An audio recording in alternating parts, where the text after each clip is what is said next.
Go. Hey, yo, this your boy Pastor Troy, holding all the way down for Gully TV. Big. My man.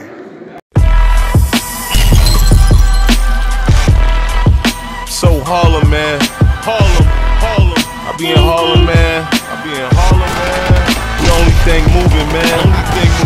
Even the game mob. Yup. 40th. Harlem. Yeah. How long you been doing music production? Like 10 years now. 10 years. Name some of the standout tracks you touched. I did the Death on Me joint for Dexo Summer. Did the Whatever I Say for Band Gang. Let me just get all my facts straight now. So did the Death on Me for Dexo Summer. Did the Band Gang, Whatever I Say. I mean, if you want to keep it going, I did a lot of tracks for Sada. I did some tracks for Gucci.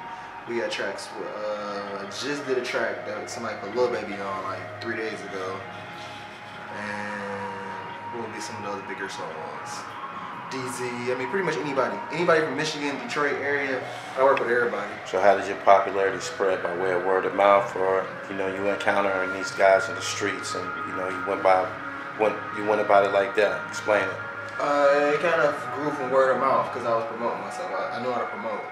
So I was promoting myself real well, and it kind of grew from there. But my cousin was also a rapper. Like back in the day, he was a rapper in Detroit. What was his name? Tone.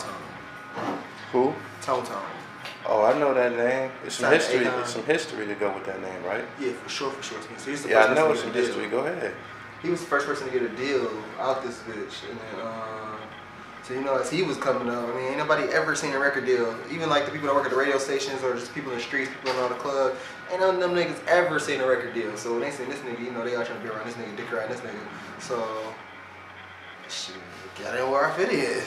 That's everybody already knew who I was at that point because I was with him. Is there any particular artist from this region that you got a chemistry with that you known for getting busy with? The obvious answer would be Lonnie Bands. Cause me and Lonnie, I do a majority of all Lonnie music. Okay. But I would say recently, I like the stuff I've been doing with Sada. I've been hearing a lot about him. Is he like the hottest artist in Detroit right now? As far as hottest, I would say yeah, but I be trying to keep my shit like politically correct, so everybody doing their own thing, and right. Everybody is equally as good as everybody else. But I mean, his videos hit a million quicker than everybody else's. What's the name of the track that you did with him? I done did about 150 tracks for this nigga. Like we done did about 150 songs over the past like 7 months. For sure. Oh, so you had a hand in him making his way to the mainstream and shit. You put that grind in with him. He was already mainstream. And he was just looking for a different sound. So he was like, I ran into him one day and we grew up together. So it was like, what up? Let's work. Right. We was in that red room you was just in over with the band game. Yeah. Man, we was working every day for like 4 months straight. Who you had in this booth right here so far? Worth mention. Since I moved over here, Sada. That's the biggest person that I had over here. Sada been over here. Who else been in here that's real big? I just moved in here about a month ago. I got a session coming up with DZ. DZ will be in here pretty soon. We got a mutual friend, Lucky the P. You got any work out with him? Lucky the P haven't been here, but Lucky the P done been to every studio I ever had around, like him and Fat Cat with the Cheese. Yeah. And all of them, they show mad love. Shout out to Grind and Stat. What tracks have you produced for Grind and Stat? For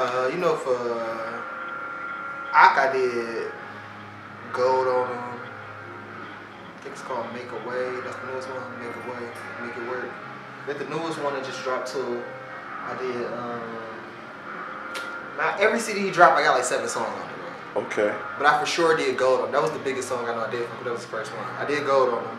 Then for Lucky, I got like, every time he dropped a CD, I got like 6, 7 songs on his joint. And then Fat Cat with the Cheese, he just started doing his own stuff. He just dropped his first video, and I produced that too on his feature album. How you find the time to do all this work, man, with all these people and shit? Where do you grab the inspiration for to, work with multi artists at the same time?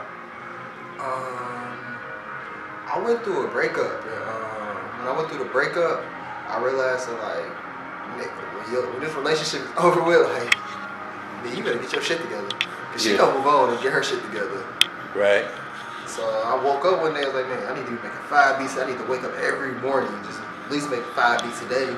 Yeah. And then focus from there, focus everything else from there. But get my beats done as soon as I wake up. So can unsigned guys approach you, or do they got to go through the labels and shit like that? What aspect are you doing production? You indie, or you under a label situation? I'm signed to the Winner Circle, who also got Molly Brazy, Rokane.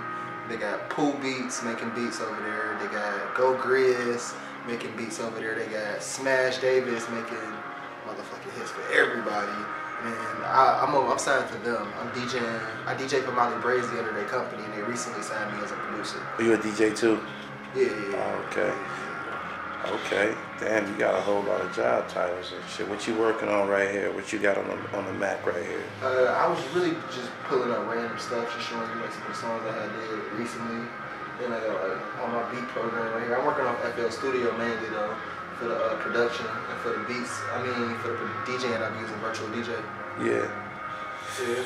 So it's kind of slick. It's lit. It's lit. I just gotta stay focused. That'll help me the whole thing because there's so much going on. But if I slack up, I do so much that a lot of people could just take those little jobs and just get on. So I was told there's a difference between a beat maker and a producer.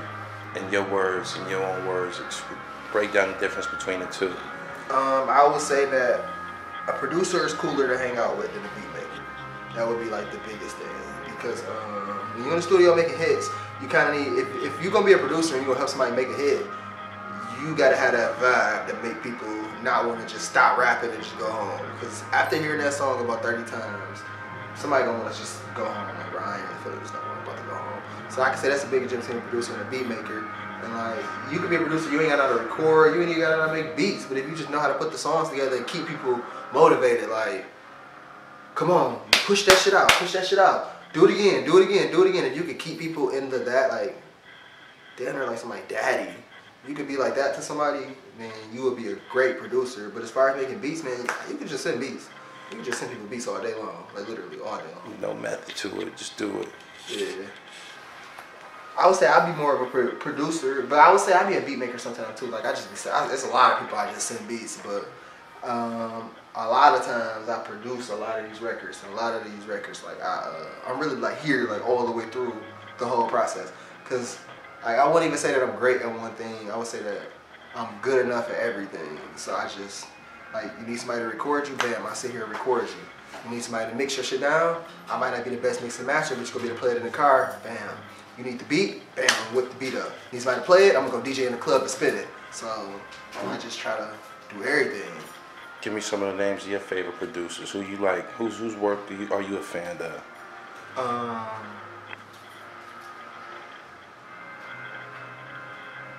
Man, I ain't giving no producers no credit in this interview. Yeah, I respect it, my nigga. I respect it. 2018 was next for you. Never introduced yourself, man. Go ahead and give them a rundown on who you is. We just kind of hop right into it, but go ahead, take it from the top. I'm RJ Lamont, straight out of Detroit, Michigan. One of the goats out of this thing. You know, I done produced for pretty much everybody here. If you come through Detroit, come through Michigan, I'm one of the people you gotta bump into. I ain't the toughest dude, I ain't the strongest dude, I ain't the prettiest dude, but everybody gotta come through me if you coming through this bitch, cause I put in work. Getting busy. Yeah, I get busy. I get busy for sure, for sure. Where you at on social media and shit like that, so the fans could come check you out, or somebody could hook up with you and probably buy some beats or something. You can check out my YouTube. You can just Google my name on YouTube, RJ Lamont, RJLAMONT. Or you can hit me on all the basic social medias, it's Facebook, Instagram, Snapchat, Twitter, at RJ Lamont, RJLAMONT. No underscores or nothing, just straight RJ Lamont. You born and raised here? Yeah, for sure, for sure. Give me a few words on the passing of the Queen of Soul, Aretha Franklin. I want to say that hit the city pretty hard, and rest in peace to her family, and my condolences go out to her family and friends and all that. All right, I appreciate your time, man. Maybe I can come through and check you out again, man, when you got somebody in the booth or something, man. This is Gully TV, man. Go ahead and sign out for me. RJ Lamont in the building and I'm rocking with Gully TV. Yeah! My man.